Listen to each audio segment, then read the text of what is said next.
Good morning students. तो आज start करते हैं हमारा 12th क्लास का जो चैप्टर चल रहा था। कौन सा? पोटेंशियल। कौन सा था भैया? इलेक्ट्रोस्टैटिक थर्ड पोटेंशियल वाला चैप्टर हम पढ़ रहे थे, यानी कि विद्युत विभव वाला चैप्टर हम पढ़ रहे थे। विद्युत विभव एवं विभवांतर, स्थिरवैद्युतिकी का तीसरा चैप्टर।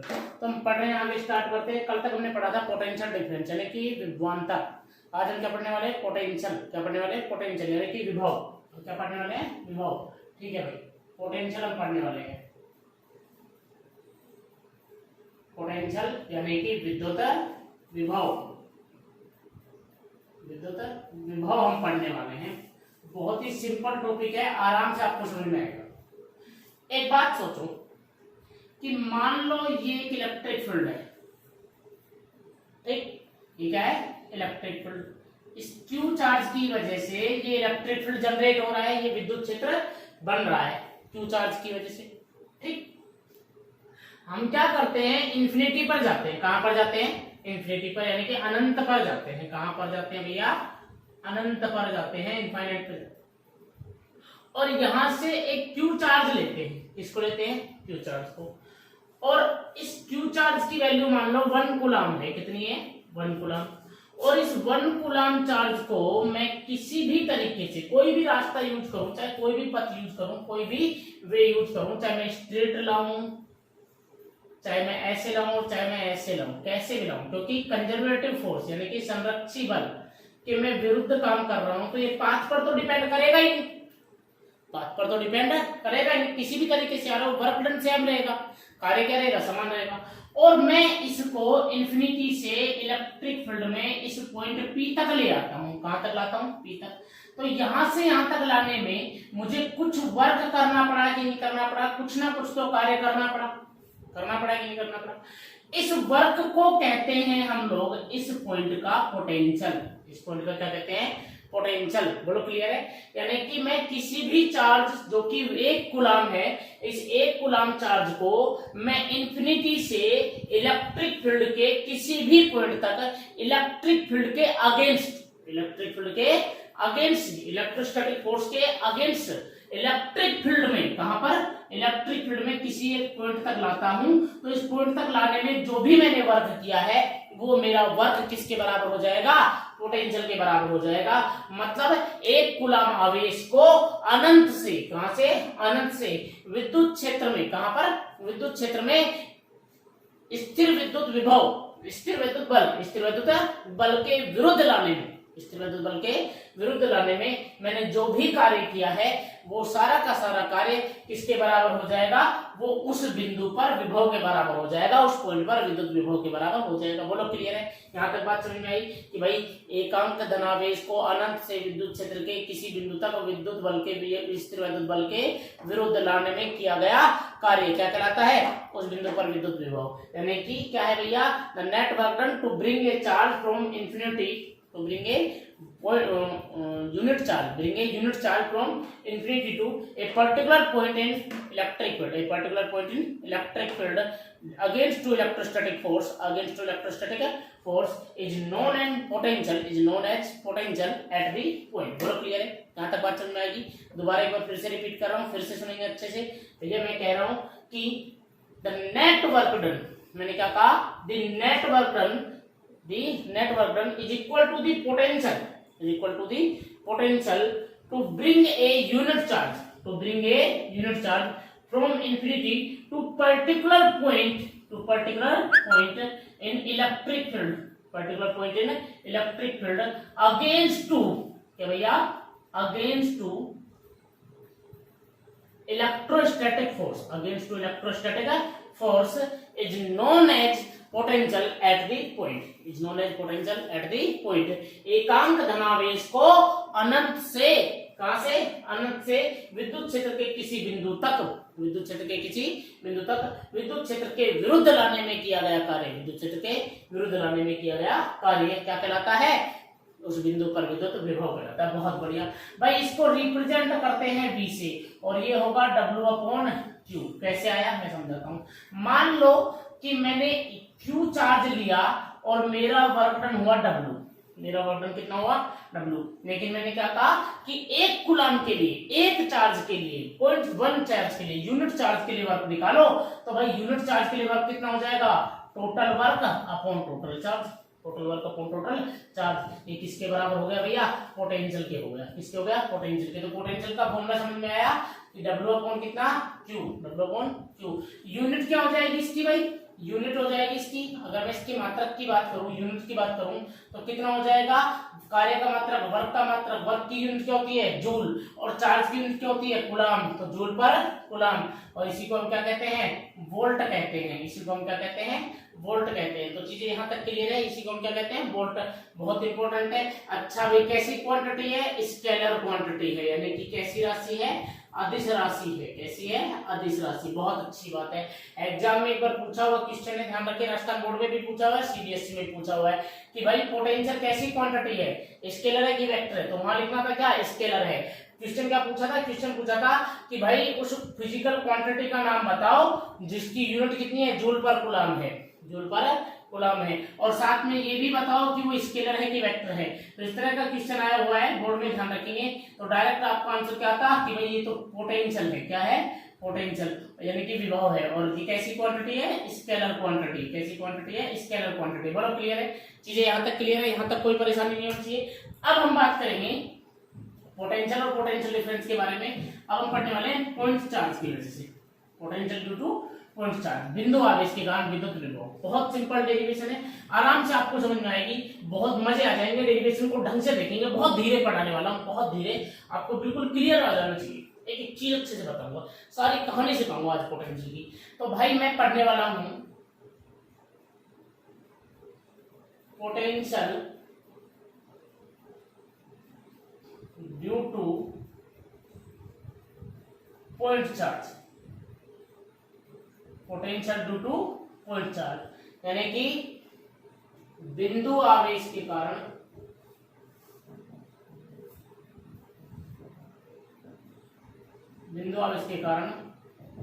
विद्युत विभव। बिंदु आवेश के कारण विद्युत विभव, potential due two point charge, बिंदु आवेश के कारण विद्युत विभव, ये हम पढ़ने वाले हैं। बहुत सिंपल है। आपके दिमाग में एक बात आ जानी चाहिए कि सर पोटेंशियल तो होता है W अपॉन Q, ये की पॉइंट है, ये याद रहेगा तो सब कुछ कर लोगे भाई।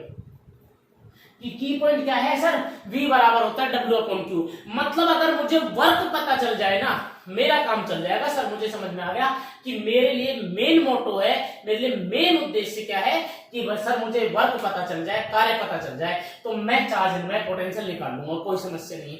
अब देखिए भाई, मैंने कहा कि मान लो यहां पर मेरे पास एक Q चार्ज है, मान लो मेरे पास यहां पर क्या है? एक Q चार्ज है, ठीक है भाई, बहुत अच्छी बात है। अब ये Q चार्ज है तो ये अपना एक इलेक्ट्रिक फील्ड भी बना रहा होगा।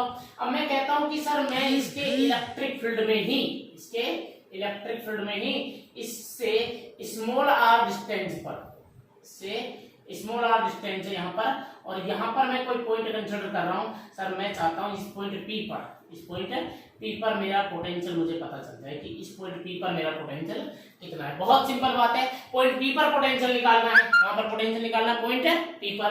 तो भाई कुछ नहीं करना, पोटेंशियल के लिए एक ही बात मैंने तुझे बताई कि कहाँ जाना है? इंफिनिटी पर जाना है। मैं यहाँ से चला गया कहाँ पर? इंफिनिटी पर, और यहाँ इंफिनिटी से मैंने एक चार्ज लिया Q नोड, टेस्ट चार्ज लिया, कितना?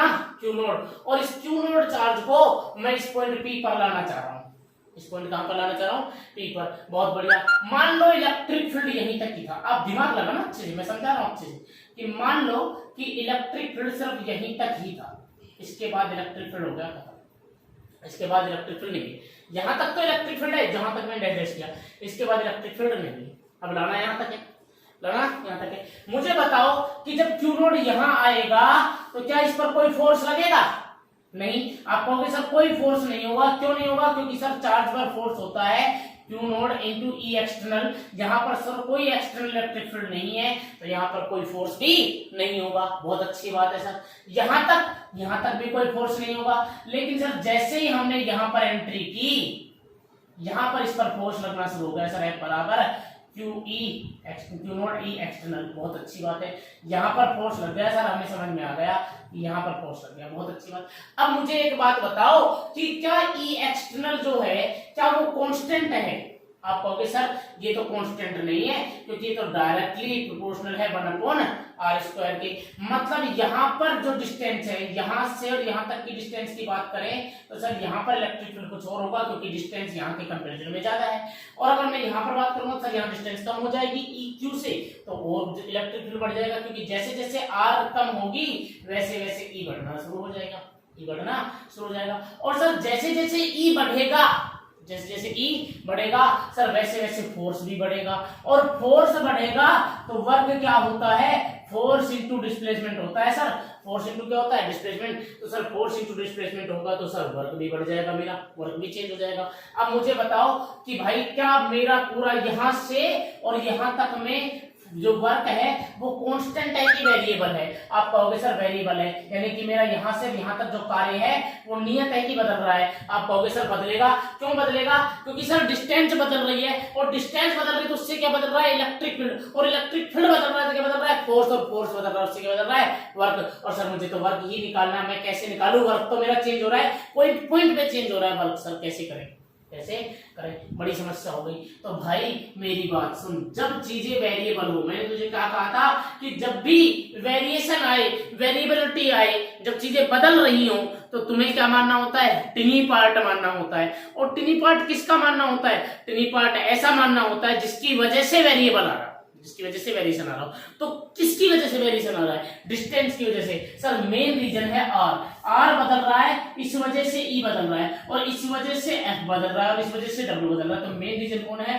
R। अगर सर ये नहीं बदले ना, R नहीं बदले, R नियत कांस्टेंट हो जाए, R नियत हो जाए तो सर ना E बदलेगा, ना F बदलेगा, ना W बदलेगा। बहुत अच्छी बात, हमें समझ आ गया भाई, हमें समझ आ गया बहुत अच्छे से।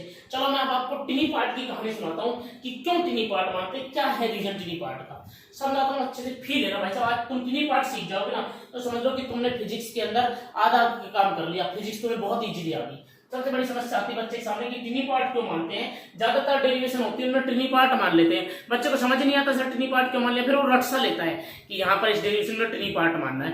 क्यों मानना होता है, कैसे मानना होता है, वो मैं आज आपको सिखा देता हूँ। देखिए मान लो कि एक ट्रक है जो कहां से चला, दिल्ली से चला, और उसे जाना है जयपुर तक। उसे कहां तक जाना है, जयपुर तक जाना है, ठीक है, कहां तक जाना है, जयपुर तक। बहुत दूरी होगी सर, मान लो 120 किलोमीटर की डिस्टेंस है, बिल्कुल सही बात है, तो मान लेते हैं, एग्जैक्ट तो हमें भी नहीं पता कितनी, 120 किलोमीटर की डिस्टेंस है सर, ठीक है। अब मुझे बताओ इस पूरे रास्ते में ये जो ट्रक यहाँ चल रहा है, ये जो ट्रक यहाँ पर चल रहा है, इस ट्रक की जो स्पीड है वो कांस्टेंट है कि वेरिएबल है? इस ट्रक की जो स्पीड है वो कांस्टेंट है कि वेरिएबल है? ट्रक की स्पीड बदल रही है कि नहीं बदल रही है? आप कहोगे सर बिल्कुल बदलेगी। कभी ट्रक कम भी स्पीड लेगा, कभी तेज भी होगा, कभी उसे ब्रेक भी लगाने पड़ेंगे, कभी उसे स्पीड भी देनी पड़ेगी, कभी एक्सीलरेट भी करेगा, कभी स्पीड बढ़ाएगा, कभी स्पीड घटाएगा, कभी रोकेगा भी। अब इतनी सारी कंडीशन है तो सर पूरे रास्ते में तो भाई साहब पूरे अगर रास्ते की बात करूं तो इस पूरे रास्ते में ट्रक की स्पीड नियत नहीं है, ट्रक की स्पीड कांस्टेंट है नहीं है, तो क्या करें? अच्छा पूरे रास्ते में अगर मैं इस रास्ते के आधे रास्ते की बात करूं तो पूरे रास्ते की तुलना में आधे रास्ते के अंदर जो परिवर्तन है वो कम हो जाएगा, नहीं हो जाएगा? जो वेरिएबल है वो कम हो जाएगा, नहीं हो जाएगा? बिल्कुल सर, यहाँ से यहाँ तक का तो आप काउंट ही नहीं कर रहे हो, तो यहाँ से अब स्पीड घटाई बढ़ाई वो तो कम ही होगी। अब तो हम यहाँ से यहाँ तक की देख रहे हैं, तो सर बिल्कुल थोड़ा तो वेरिएशन कम आया होगा, थोड़ी सी परिवर्तन कम आया होगा। अगर मैं इसका भी आधा कर देता रास्ते का, अगर मैं इसका भी आधा कर देता तो सर इतने में और कम हो जाएगी वेरिएशन। अगर इस तरह से और आधा कर देता तो सर और कम हो जाएगी वेरिएबल की, और कम हो जाएगा स्पीड। अब यहाँ और थोड़ी सी कम हो जाएगी, मतलब हमें कम पढ़ना पड़ेगा कि कब ज्यादा हो रही कब कम हो रही है। अगर इस तरह से मैं इस रास्ते के टुकड़े करते करते करते करते करते करते 1 करोड़ टुकड़े कर दूं, कितने टुकड़े कर दूं? 1 करोड़। मैंने गिने नहीं है, जीरो ध्यान रखिएगा, मैंने वैसे लिखे 1 करोड़ टुकड़े कर दूं। कितने टुकड़े कर दूं? 1 करोड़। यानी कि 1 करोड़ अगर मैं छोटे छोटे पार्ट कर दूंगा तो मुझे बताओ 1 करोड़। अब 120 में से भी मान लो मैंने आधा कर दिया था, कितना बचा था? 60 का भी मैंने आधा कर दिया था, कितना? 30 का भी मैंने आधा कर दिया, 15 किलोमीटर। और इस 15 किलोमीटर के भी मैं 1 करोड़, मैं क्या कहता हूँ 1 करोड़ क्यों, मैं तो 10 करोड़ कर रहा हूँ। मैं तो कितना कर रहा हूँ? 10 करोड़ कर रहा हूँ टुकड़े भाई, 10 करोड़ टुकड़े कर दिए। अब एक बात बताओ, इतने सारे टुकड़े करने पर इतने इतने छोटे छोटे टुकड़े हो जाएंगे, बिल्कुल इतने से रह जाएंगे, बिल्कुल छोटे छोटे। अब इतना सा टुकड़ा होगा, मुझे बताओ बस, अगर पूरे रास्ते के इतने इतने टुकड़े लेंगे। अब मुझे बताओ कि यहां से यहां तक स्पीड बदलेगी क्या? इतनी सी डिस्टेंस में स्पीड बदलेगी क्या? पढ़ सकते इस स्पीड को, इस बदलती हुई स्पीड को तुम पढ़ सकते हो? नहीं पढ़ सकते। हमें ऐसा लगेगा यहाँ से अरे टायर हिलेगा ही बस, उसमें क्या स्पीड हो रही है, हमें पता ही नहीं चलेगा स्पीड बढ़ी की घटी। अगर पूरे रास्ते को इतने छोटे छोटे टुकड़ों में मैं मान लूं तो पूरे के पूरे रास्ते में क्या इन छोटे छोटे टुकड़ों में स्पीड चेंज हो रही है? आप कहोगे सर नहीं, इतने छोटे छोटे में तो नहीं हो रही। हाँ, इतने लंबे में तो हमें दिखता है, सब समझ में आता है। अगर ट्रक हमसे इतनी दूर जा रहा है तो हमें पता चल रहा है कि स्पीड बढ़ गई घट गई, लेकिन ट्रक ने पहिया हिलाया ही, हमें पता कैसे चल रहा है स्पीड बढ़ रही है घट रही है? पता ही नहीं चलेगा स्पीड बढ़ रही है घट रही है। तो हमें कैसा लगेगा? Speed constant. हमें कैसा लगेगी? स्पीड कांस्टेंट लगेगी कि नहीं लगेगी? अब मुझे बताओ, यहाँ तक बात समझ में आई? तो ये पूरा का पूरा रास्ता ही तो ऐसे छोटे छोटे टुकड़ों से तो मिलकर बना है, और ऐसे छोटे छोटे टुकड़ों से तो मिलकर बना है। अब इस पूरे रास्ते में एक बात बताओ, इसके लिए स्पीड चेंज हुई क्या हुई?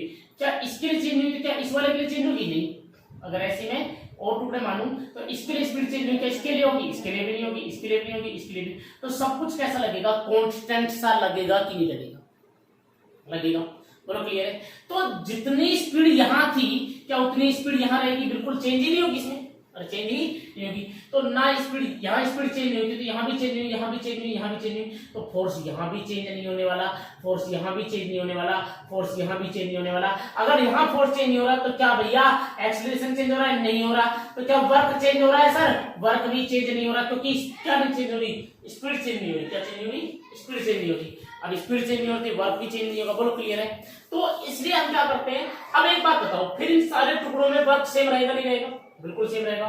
तो सर अगर मुझे पता चल जाए कि एक छोटे से टुकड़ों में वर्क मान लो 2 जूल है, और मैंने कहा कि ऐसे टुकड़े 500 टुकड़े हैं, कितने टुकड़े हैं? 500 टुकड़े हैं, तो मुझे बताओ क्या आप टोटल वर्क निकाल लोगे? बिल्कुल निकाल लेंगे सर। एक टुकड़े का अगर वर्क डन 2 जूल है तो 500 टुकड़ों का सर 1000 जूल हो जाएगा। कितना जूल हो जाएगा? 1000 जूल। आपने क्या किया? ऐड कर दिया भाई, 2 2 2 2 2 करके 500 बार ऐड कर दिया, तो कितना आ गया आपका टोटल वर्क? आगे नहीं हो गया। इस तरह से सेम पार्ट को ऐड करने का मेथड होता है इंटीग्रेशन। क्या होता है? इंटीग्रेशन। और आप क्या कर दोगे?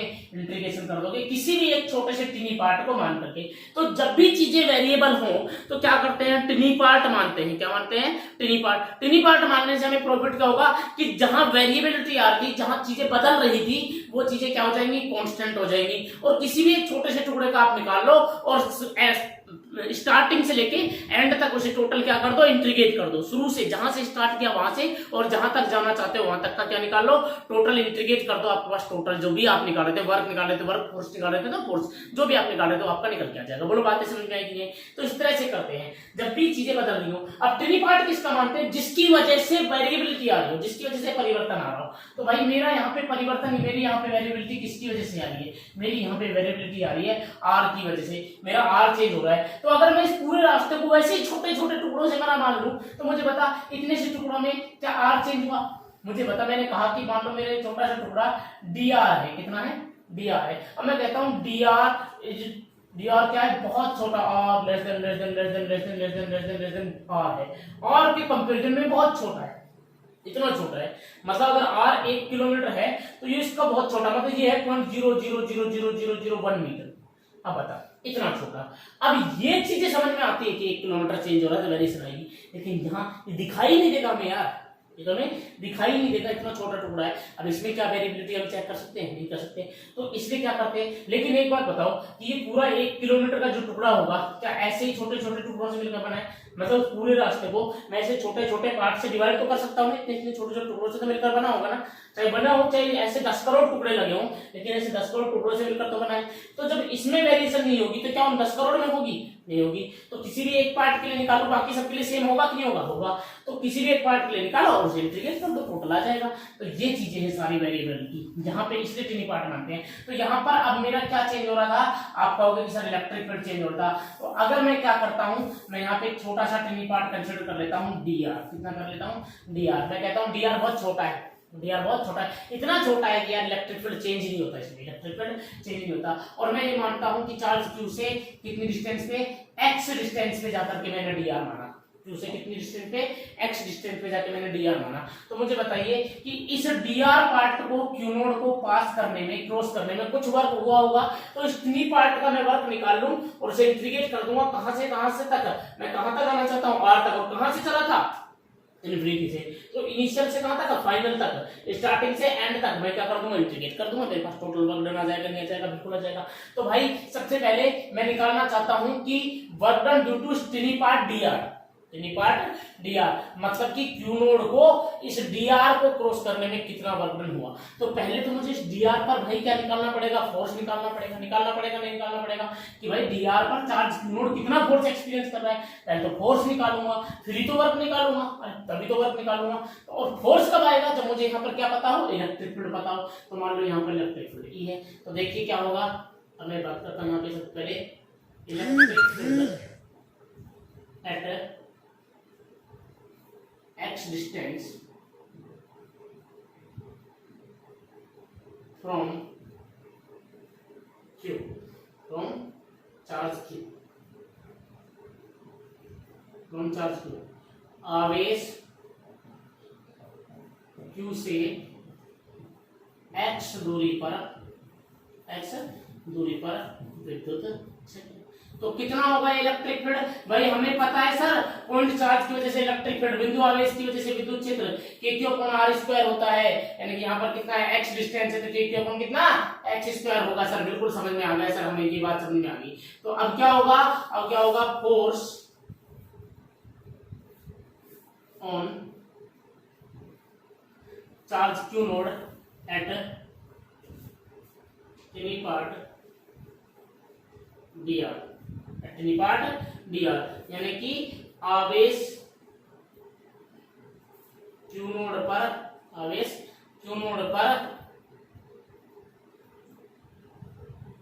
अल्पांश dr के द्वारा, अल्पांश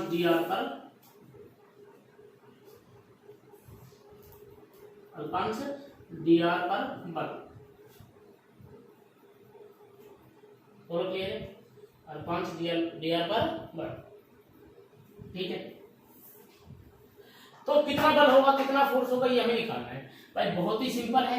F बराबर होता है Q नोड E, बोला होगा कि नहीं होगा, और कितना Q नोड E, यही तो निकालना है, Q नोड E, बहुत सिंपल सी चीज है। F बराबर कितना, Q नोड E, ये हमें निकालना है, बहुत सिंपल सी चीज है भाई। E मुझे पता है, तो कितना हो जाएगा, Q नोड के Q अपॉन कितना x²। तो सर F बराबर आ गया मेरे पास Q नोड अपॉन कितना x²। सर मेरे पास फोर्स आ गया, मेरे पास क्या आ गया, फोर्स। अब क्या निकालना है, अब निकालना है हमें वर्क। अब हमें क्या निकालना है, वर्क। अब देखिए, work on charge Q naught to cross the tiny part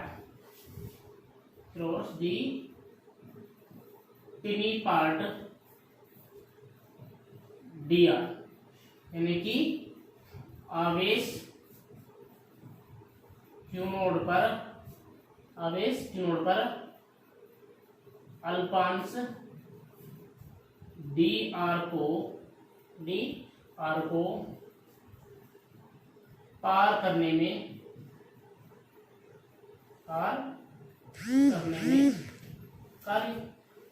पर कार्य।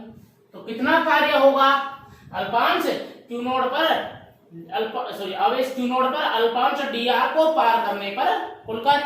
तो इसको क्रॉस करने पर टोटल वर्क कितना आएगा, भाई हमें पता है, हम अच्छे से जानते हैं कि भाई जो वर्क होता है, मैं आपको बता देता हूं कि वर्क क्या होता है। वर्क होता है dot product of force and displacement, यानी कि बल और विस्थापन का अदिश गुणनफल, यानी कि कितना fx cos थीटा, और ये थीटा किस किस के बीच में होता है, ये थीटा होता है f और x वेक्टर के बीच में, बहुत अच्छी बात है सर, हमें समझ में आ गया। तो भाई यहाँ पर जो, अब जब पार्ट जो क्रॉस कर रहे हो बहुत छोटा सा है, तो वर्क भी बहुत छोटा सा होगा, तो कितना आएगा, F vector dot dr vector. अब मुझे बताइए कि फोर्स किधर लग रहा होगा। अगर मैं इस चार्ज Q नोड की बात करूं, Q नोड की बात करूं, तो Q नोड पर फोर्स किधर लग रहा होगा, इधर लग रहा होगा कि नहीं लग रहा होगा, कितना Q नोड E, जो कि इधर लग रहा होगा, क्योंकि जो फोर्स है पॉजिटिव चार्ज पर इलेक्ट्रिक फील्ड के क्या लगता है, अगेन अलोंग लगता है, यानी कि आवेश Q नोड पर प्लस के आवेश पर जो बल लगता है वो विद्युत क्षेत्र की दिशा में लगता है। जबकि हम चल किधर रहे हैं, हम इधर चल रहे हैं, तो एंगल कितना है 180 डिग्री है कि नहीं है। हम चल किधर रहे हैं, हम चल रहे हैं इधर, और जबकि फोर्स किधर लग रहा है इधर, तो हम अगेंस्ट जा रहे हैं, नहीं जा रहे हैं। और हमने पहले डेफिनेशन में कहा कि हमें क्या करना होता है, इलेक्ट्रोस्टैटिक फोर्स है कि स्थिर विद्युत बल के विरुद्ध जाना होता है।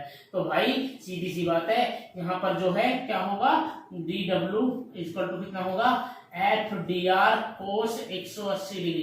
क्यों होगा कोस 180 डिग्री, क्योंकि बल और विस्थापन दोनों एक दूसरे के विपरीत दिशा में, फोर्स और डिस्प्लेसमेंट जस्ट अपोजिट डायरेक्शन में है। तो एंगल कितना आया, 180 आया। कितना आया, 180, कोस 180।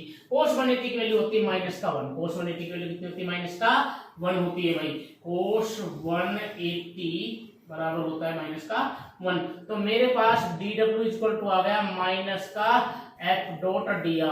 -f dot dr। मेरे पास वर्क आ गया भाई, मेरे पास क्या आ गया, वर्क आ गया। बहुत अच्छी बात है। अब मुझे बताइए कि टोटल वर्क कैसे निकालेंगे। तो क्या निकालेंगे, टोटल वर्क। तो टोटल वर्क के लिए हम क्या करेंगे, इंटीग्रेट करेंगे। कहां से कहां तक, इंफिनिटी से, और कहां तक आ रहे हैं हम, आर तक आ रहे हैं। मैंने क्या कहा था कि छोटे से पार्ट के लिए वर्क निकालो और टोटल वर्क उसके लिए क्या कर दो, आप उसे इंटीग्रेट कर दो। कहां से कहां तक, जहां से चलना शुरू किया वहां से, और जहां तक जाना है वहां तक। तो हम कहां से चलना शुरू करते हैं, इंफिनिटी से, और कहां तक जाना है, आर डिस्टेंस तक जाना है। तो भाई कर दो स्टार्ट। तो क्या होगा टोटल वर्क, भाई dw को इंटीग्रेट किया 0 से कहां तक, w तक, और इसको इंटीग्रेट किया कहां से, माइनस का साइन तो बाहर था ही, और कहां से कहां तक, इन्फिनिटी से चलेंगे, कहां तक जाना है, r तक। किसको करना है, f डॉट dr को करना है। बहुत अच्छी बात है सर, हमें यहाँ तक समझ में आ गया। अब अगर मैं बात करूं यहाँ तक, अगर इसको इक्वेशन फर्स्ट कहता हूं, तो देखिए dw को तो मैं इंटीग्रेट करके w लिख दिया, dw को इंटीग्रेट क्या कर दिया, w। अब मैं यहाँ पे फ्रॉम इक्वेशन फर्स्ट की बात करता हूं, फ्रॉम इक्वेशन फर्स्ट। तो dw को तो इंटीग्रेट करके लिख दिया w, माइनस का साइन बाहर, इन्फिनिटी से कहां तक, r तक, और f की वैल्यू पुट कर दी, कितना, k q नोड अपॉन कितना, x स्क्वायर इंटू कितना है, dr, इंटू कितना है, dr। बहुत अच्छी बात है भाई, बहुत बढ़िया। तो w इक्वल टू कितना आ गया, देखिए जो कांस्टेंट उनको बाहर ले लीजिए, k q नोड को ले लिया बाहर, और यहाँ पर कितना आ रहा है, इन्फिनिटी से कहां तक जा रहे हैं, r तक, और कितना 1 अपॉन एक्स स्क्वायर का dr के रिस्पेक्ट में इंटीग्रेट कर देते हैं। तो 1 अपॉन एक्स स्क्वायर का dr के रिस्पेक्ट में अगर इंटीग्रेट करेंगे तो 1 अपॉन एक्स स्क्वायर का कितना आएगा, माइनस कितना भैया, 1 अपॉन एक्स स्क्वायर का आएगा कितना, पता है ना इंटीग्रेशन, सबको पता है कि नहीं पता है, भाई नहीं पता तो देख लो एक बार, सीख लो कि अगर स्केल है तो इसको ऊपर लेके जाएंगे, मैं लिख रहा हूँ ऊपर देखते चलिए। तो माइनस के Q node node x square को लेके गए कहां भैया, हम ऊपर लेके गए, कहां लेके गए, ऊपर, इन्फिनिटी से r तक। तो एक्स स्क्वायर ऊपर जाएगा तो x की पावर -2 इंटू कितना हो जाएगा, dr, और कितना, dr। अब x की पावर n का इंटीग्रेशन क्या होता है, तो x की पावर n dx के रिस्पेक्ट में है, तो उसका कितना हो जाता है, उसका हो जाता है भैया कितना, x की पावर n+1 अपॉन n+1। ये इंटीग्रेशन का फॉर्मूला है, x की पावर अगर n है तो, x की पावर अगर n है तो उसका इंटीग्रेशन क्या होता है, x की पावर n+1 अपॉन n+1, मतलब जो पावर है उसमें एक ऐड कर दो, वो पावर लगा दो, और जो ऊपर पावर में आया वही वैल्यू नीचे लिख दो, तो आंसर आ जाएगा। तो w इक्वल टू कितना आ रहा है मुझे बता दीजिए, माइनस के क्यू नोड इंटू यहाँ पर x की पावर -2+1 अपॉन -2+1, और लिमिट कहां से कहां तक, इन्फिनिटी से r तक, इन्फिनिटी से कहां तक, r तक। यहाँ तक चीजें क्लियर है, मैं एक बार रफ कर रहा हूँ देखिए। तो अब यहां तक हमें चीजें समझ में आती है।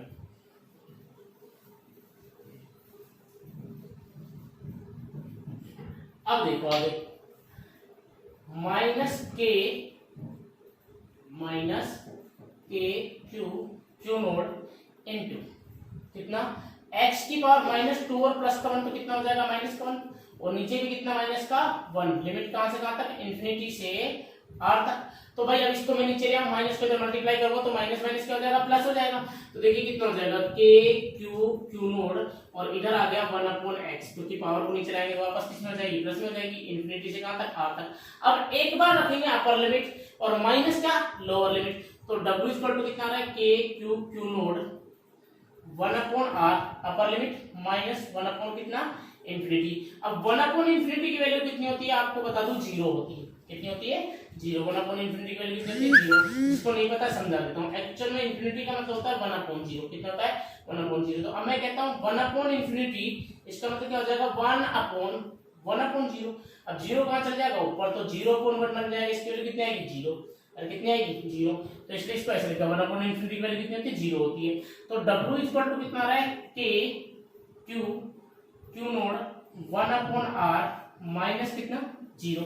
भाई 1 अपॉन R को बाहर मल्टीप्लाई कर देते हैं, कितना जाएगा? K Q नोड अपॉन कितना? R। भाई अब जानते हैं पोटेंशियल की वजह से, हम जानते हैं पोटेंशियल का फॉर्मूला। वी नो दैट, हम जानते हैं, क्या जानते हैं? हम जानते हैं कि पोटेंशियल जो होता है ना सर, V बराबर W अपॉन कितना होता है? Q node. के यहाँ पर चार्ज Q नोड है, वहां Q जाते हैं, Q नोड है, तो V बराबर W अपॉन कितना? Q node. क्या मैं W की वैल्यू पुट कर दूं? बिल्कुल कर दो सर। तो W की वैल्यू अगर मैं पुट कर देता हूं तो V बराबर देखिए कितना आ रहा है? K Q नोड अपॉन कितना? Q node R। Q node से Q नोड क्या हो जाएगा? कैंसिल। तो V बराबर कितना आ रहा है? KQ upon R। KQ upon R। यहाँ तक कोई दिक्कत? यहाँ तक कोई परेशानी नहीं है। चलिए अब देखिए, अगर मैं यहाँ पे बात करूं कि डिपेंड किस किस पर कर रहा है, तो देखिए V डायरेक्टली प्रोपोर्शनल है, पहली बात तो Q के, इसके Q के। उसके बाद V डायरेक्टली प्रोपोर्शनल है 1 अपॉन R के, यानी इनवर्सली प्रोपोर्शनल ऑफ किसके भैया? R के। इसके अलावा अगर मैं यहाँ पर K की वैल्यू भी पुट करता तो क्या आता? 1 अपॉन 4 पाई एप्सिलॉन नोड आता। और मीडियम होता तो यहाँ पर क्या आ जाता? मीडियम के प्रेजेंसी में 1 अपॉन 4 पाई एप्सिलॉन नोड और एप्सिलॉन आर हो जाता कि नहीं हो जाता? इसका मतलब भी directly proportional 1 upon epsilon r भी आता, कि ये मीडियम पर भी डिपेंड करता है। तो ये 4-5 चीजें हैं जो इन पर डिपेंड करता है, 3 चीजें हैं जिन पर क्या करता है? डिपेंड करता है। सारी कहानी आपको समझ में आई कि पोटेंशियल क्या है, कैसे निकालते हैं, potential due two point charge क्या कहानी है, किस तरह से टिनी पार्ट कंसीडर करते हैं, क्यों टिनी पार्ट कंसीडर करते हैं, सारी कहानी मैंने आपको बताई। फिर भी अगर आपको कोई समस्या हो तो आप मुझे बता दीजिए, कमेंट में लिख दीजिए, मैं आपकी समस्या को दूर करूंगा 100%। ठीक है भाई, मिलते हैं नेक्स्ट वीडियो के अंदर। चलिए।